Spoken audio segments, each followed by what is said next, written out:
Well, speaking of that, it's interesting. Sean, I thought, and I'm sure that I remember Joe Biden giving hints, or his team giving hints, that maybe there wouldn't be debates with Donald Trump.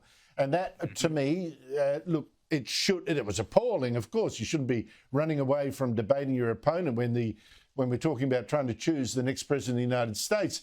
But I thought, well, it makes sense given how he's lacking sharpness and focus. And I thought, why would he expose himself to that danger? But he has now agreed only 2 debates, which seems to be a bit shy. June 27th, a second on September 10. Donald Trump took all of 30 minutes to say, yep, I'm going to be there. What's going on? What's the background to this offer, do you think? So there's a couple things. It's really interesting you're asking about the Trump background. I'll go to that first. I helped negotiate some of his appearances in the 2016 campaign. Trump fears no one, right? And so that's the thing, is that his view is, if I can get on stage mano a mano, I'm going to best that person.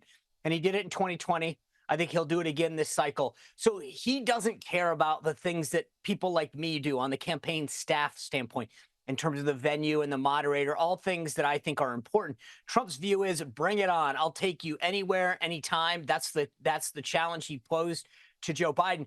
The Biden campaign, to be honest with you, Andrew, when I woke up this morning, I was shocked that they actually accepted his offer. But you notice, and this is not getting a ton of representation in the mainstream left-wing media here in the U.S., Biden did it with very clear terms. Number one, he said basically no third parties. That means no RFK. He does not want RFK Jr. on that debate, or frankly, anybody else. He knows that hurts him. Number two is, he said he wants no audience. He wants it in a television studio where there's no audience, because right now, frankly, from the economy to immigration to his foreign policy positions, he has nothing favorable, and he knows that an audience wouldn't react well to that. So he said no audience. Number three, he said that it had to be in a left-wing media operation. So it wasn't going to be handled where it could be broadcast by everyone. It was going to be a moderator like the softball one he got on CNN. What did he get? The first one, CNN. Jake Tapper, a former Democratic aide, whose former boss, by the way, is Chelsea Clinton's mother-in-law. She served in Congress. Jake was her press secretary, right? So he is a Democratic operative. He is going to be this. Biden couldn't ask for a bigger hometown or home field advantage. He laid the field out and made sure that the criteria was very clear, that if you want me to participate in these debates, here are the criteria that's going to benefit me that you have to accept. And I think that's important, because the media is not really reporting it here in the U.S., but Biden ensured that he laid the ground that everything that Trump had to accept would benefit Biden, from the outlet to the moderator to the atmosphere, by not allowing an audience, to not allowing third parties. It was very clear. And again, I think because of who Donald Trump is, he said, fine, I'll take you anywhere, anytime. And I'll even go one further. I want more of them. I think that it'll be interesting. My only cautionary note, Andrew, is this. I think Trump's got to be careful, very careful, about not lowering the bar too low. At some point, if the bar merely becomes that Joe Biden has to show up and stand there for 60 minutes, that's going to be a disservice. Trump needs to lean into the fact that Biden's been in elective office for 50 years. He's a skilled debater, because Biden's trying to lay this thing like, oh, gosh, I got to be careful, and Trump can't do this and can't do that. I think Trump needs to set a trap for him, because the guy commits 1 or 2 gaffes during that first debate. I think that's where Biden's folks are going to be very, very worried that he shows his frailty mentally and physically early on, and that's going to hurt him.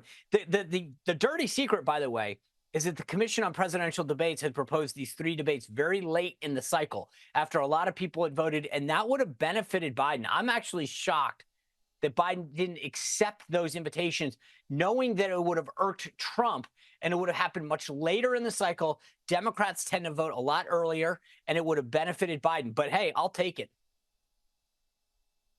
Yeah, well, that said, Sean, I think June the 27th, for a November election, strikes me as very, very early, where you would think Biden thinks, well, now I can tick off. Yes, we had a debate, but by the time they come to vote, people will have forgotten about it, hopefully, if I've stuffed up. So I don't know. I think it's remarkably But early, I think that given it's there's going to only be. two of them. Remember, there's two things that we found in the 2012 cycle, if I can go back further, which is one, people are voting earlier in America. You can start voting in a lot of states in early September. Number two, it's not just when they vote, but we're seeing that people tend to make up their mind as to who they're going to vote for earlier. Biden knows, look at these battleground state polls. There's 7 states where this election is going to be won or lost in that account for 94 electoral votes. Biden is behind in 6 of them right now. And in Michigan, it's a dead even tie. That's the only one where he's got any hint of doing well. In Nevada, he's down double digits. In Wisconsin, he's down a handful. So Biden needs to do something to shake up the race. I mean, they are really gambling. I get it. This is early. This is way early for us in the U.S. I think it makes sense. But I think it was a very, very risky move for Biden to go this early, because if he stumbles and falls, I don't know that he gets a second chance. Very, very interesting. I think it'll be one of the most watched debates in U.S. history at this rate. Listen, this may be one of the most Absolutely. events in world history. I think that the entire world is going to tune in to watch this because it's on CNN. I assume everywhere from down under to across the pond, people are going to be able to tune in and watch it, whether it's online or through a cable system that you have there. But I'm telling you, I think the entire world's going to watch this because for the first time in over a century, America's going to have one president that's already served, can put up his 4-year record against a currently serving president in his 4 years. And I'm telling you this, Andrew, if Donald Trump sticks to his record domestically, internationally, militarily, he will clean Biden's clock. The record in every single area is unequivocally in Trump's favor. If he sticks to issues, sticks to policy, and sticks to his record, there's no match. Sean Spicer, Donald Trump sticking to something. I mean, you're dreaming. How often would you have given instructions or suggestions and he stuck to them? It's only for an hour. You're dreaming it's only now, for an Sean. hour. Only for an hour. Only for an hour, he says. Oh, the triumph of hope over experience.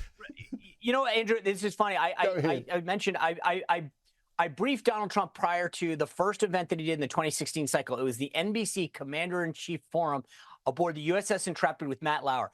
I'm sitting there briefing the guy for about an hour. I'm throwing statistics about veterans and some of the things that were going to come up. And I was like, oh my gosh, he's not listening. He's not focused.